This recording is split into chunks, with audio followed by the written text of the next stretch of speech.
Hey everyone, it is Uncork with Kate, and I'm here to try a new varietal with you.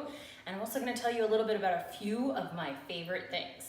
So I'm part of the First Leaf Wine Club. It's a wine club that just like any other, you can choose what you want, how often you want it. They had a huge sale last week, so I ordered 6 bottles of wines that I'd never tried of theirs before. And this is one that I am not familiar with at all. This one is called Kate Arce. And it is a Spanish wine called Airen, and I don't know if I'm even pronouncing that right. But when I'm talking about a few of my favorite things, I have a Bible of wine that I go to. It is called Wine Folly, and if you do not follow Wine Folly on Instagram or on YouTube, you need to. Madeline Paquette is one of the co-founders of Wine Folly, and she is amazing. She makes you want to actually be her best friend, and she is full of knowledge. And this book is amazing itself. So just flipping through it gives you ideas about how to taste wine, what the right kind of glasses are, sweetness levels. It gives you all sorts of information. And I went specifically to the page on Airen, so I could learn about it because I'd never tasted it before. And it really predominantly only grows in Spain, but it's not really talked about very much. And some of the notes you might get when you're smelling and tasting your wine is apple, pineapple, grapefruit, banana, and rose. And I'm not really into a lot of sweet wines or like very florally fruity wines. So I'm gonna taste this, and if it's not my cup of tea, it's okay. I'll pass it on to my husband, who absolutely loves fruity wines, and I think it'll make him very happy. So I learned a little bit about it here, but then I flipped to another page of Wine Folly, and there is an entire spread about Spain and where it grows. So it's gonna be hard for me to zoom in, but if you look very carefully, and you're not gonna be able to see it from there, but right in the center, just south of, I think it's Barcelona right there, that's where Airen is mainly grown. Oh, South Madrid. So Wine Folly, definitely one of my favorite things. So when I go to open this wine, one of my favorite things also is a foil cutter. If you don't have one, they're super cheap. You can get them almost anywhere. You place it right on top, you spin it just a couple times, and as you spin it, the foil pops right off. So instead of going right through the foil and then possibly getting it into your wine, don't do that. Just get a foil cutter. It's cheap, it's easy, it's just one extra tool. So as I open my wine, a lot of people complain about opening wine, that it's really hard and finding the right wine opener.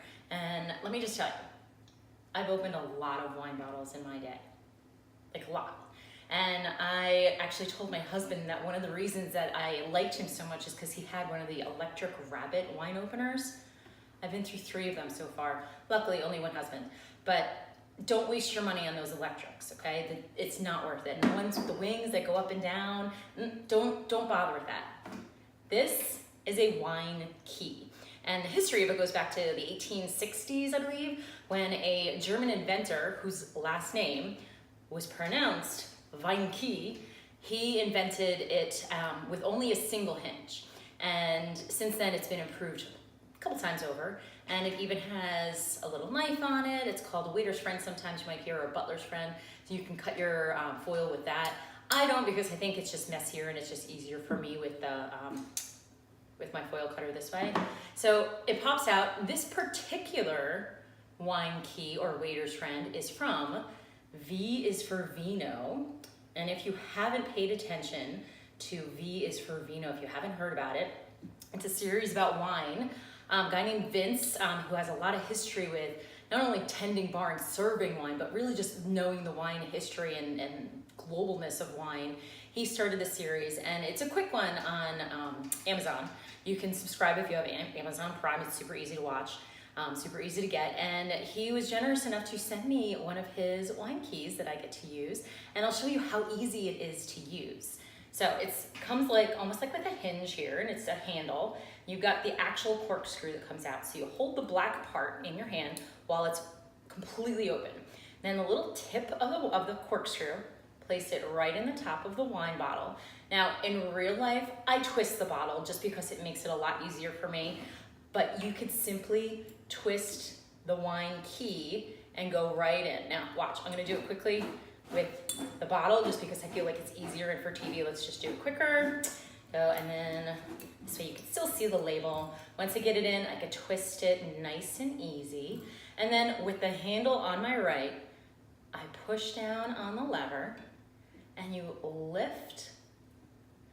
Now, this is what made the improvement was made. There's a double hinge, so now you lift again. Look at how easy that was.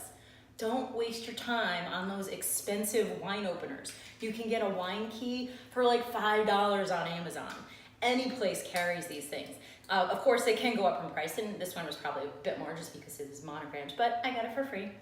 So let's go ahead and taste this wine. One thing about the First Leaf Wine Club, you get a newsletter with them, but you also get a card that goes with each wine, and this is the one that came with this Airen. And on the front, it's always got a beautiful picture, and on the back, that's when it gives you all the description of the wine. So this description is slightly different from what I found in Wine Folly. This one says it has more acidity than Wine Folly does and less tannins. So, because white wines generally don't have tannins, but in Wine Folly, I think you just have one tiny little speck and this says 0. So we'll see.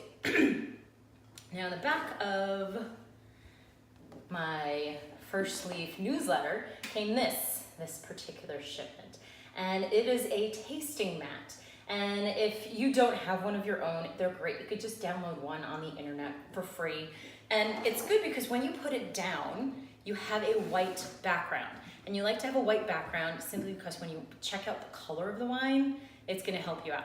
And this particular one is kind of cute. I was like, okay, so what I did was I laminated it just so I could keep it for a little while. But this one tells me about the aromas and the descriptors. It talks about the appearance and the nose and the palate, and gives you some idea of other aroma descriptors. So there's some good ideas in here, so it can't hurt just to have a little extra mat around, laying around when you're going to taste your wine.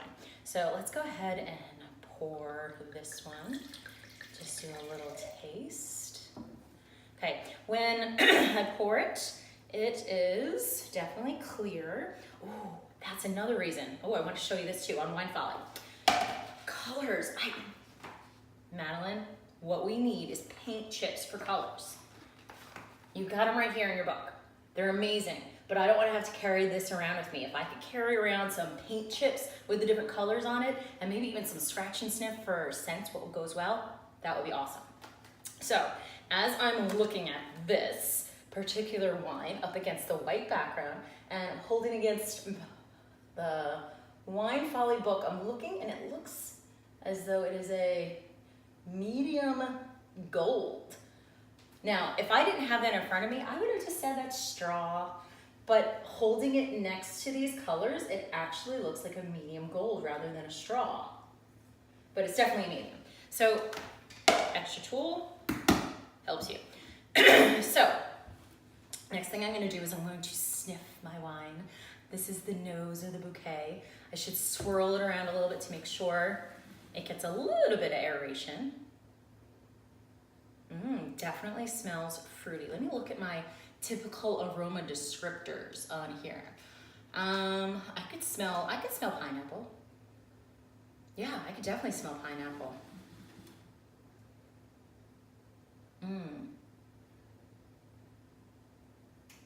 Maybe some lemon. I'm not getting stone fruits. They call stone fruits like fruits with the big seeds in the center, like peaches and apricots, but I'm not getting that. I am definitely getting much more of a citrusy smell to it. So the description here says, Airen is one of the most planted but least talked about Spanish grapes. We think that it's an absolute shame. This beautiful white grape makes wines that have bright acidity. Yes, I love acidity. And restrained citrus fruit flavor. So I was right, so good, citrus in this one. With low alcohol, oh darn, and a subtly floral citrus dominated wine. It's beautifully balanced and fabulous for summer. Great, it's late spring here and I live in Florida, so this will be wonderful for me. The crisp minerality adds a vibrancy to the texture of the wine. If you're going to pair it with food, we think that fresh fruits and vegetables, I could definitely see that, with seafood is the way to go. Try it with olives as an appetizer before enjoying paella. Paella, obviously a very famous Spanish dish, so what grows there, eat what grows there and drink what grows there. They usually go together. Okay, ready? Ooh, shh, I didn't do that. Give it a little swirl.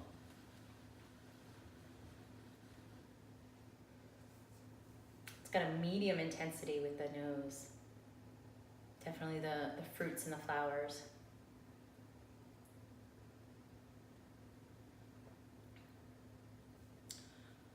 That's really good.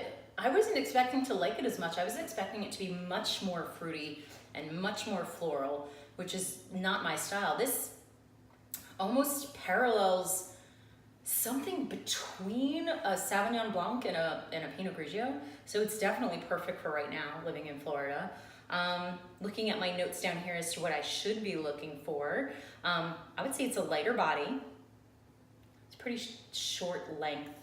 I didn't get a whole lot on the end there.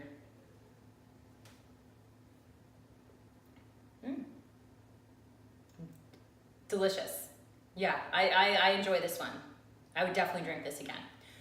But I'm not done talking to you about some of my favorite things. I wanted to tell you about a couple things that I've been reading besides Wine Folly. Wine Folly, obviously, it's my Bible. I read it cover to cover when I first got it, but I use it as a reference quite often. But sometimes you just want to read for fun, and recently I just finished 800 Grapes. It's a novel by Laura Dave, and I'm not a huge reader, but this was recommended to me by a friend who is a voracious reader, and I opened it up and I could not put it down. It was a page turner from minute one. It takes place in, well, I don't want to give too much away. No, I want you to read it yourself. It's delightful. It was very surprising along the way. There were some things that happened that I didn't expect, things that didn't happen that I did expect. Overall, it was a delightful read, very enjoyable. So then, when I finished that, I moved on to Root Cause, a novel by Stephen Lane. Now, he is a new writer, and he actually is a wine enthusiast, and I believe he's a master sommelier or master of wine, something. I should look that up to be particular for him. But he wrote this because he had an idea. He was very involved in the wine industry and the traveling industry, and so he came up with this idea, and I am a little over halfway through, and I am waiting. I know something huge is going to come, and I can't wait. It's very exciting. There's a lot of hills and valleys and turns and travel, and there's a lot of science behind wine, and that's not something I'm particularly interested in. I'm just a normal mom. I don't need to know about the terroir of where this particular grape was grown. Knowing that it comes from Spain is pretty much enough for me, but it's still interesting to learn about. And there have been some pages when I've had to actually stop and reread them so I can understand what he was trying to teach us. So pick it up. I got mine on Amazon. Oh, one more thing. Another favorite thing. It has nothing to do with wine, but figured I'd share with you anyway. Pillow Plump. It's my lip balm, or my lip gloss. And this particular one is called Sexy Mother Pucker, and I'm wearing it tonight, yes, but it's one of those that it plumps your lips, and it makes my lips feel like a million bees are stinging it. So thank you to my friend Lisa who recommended it. And that's it. That's a few of my favorite things, and a varietal for you. Let me know what you think in the comments below. Please share and subscribe if you like this video.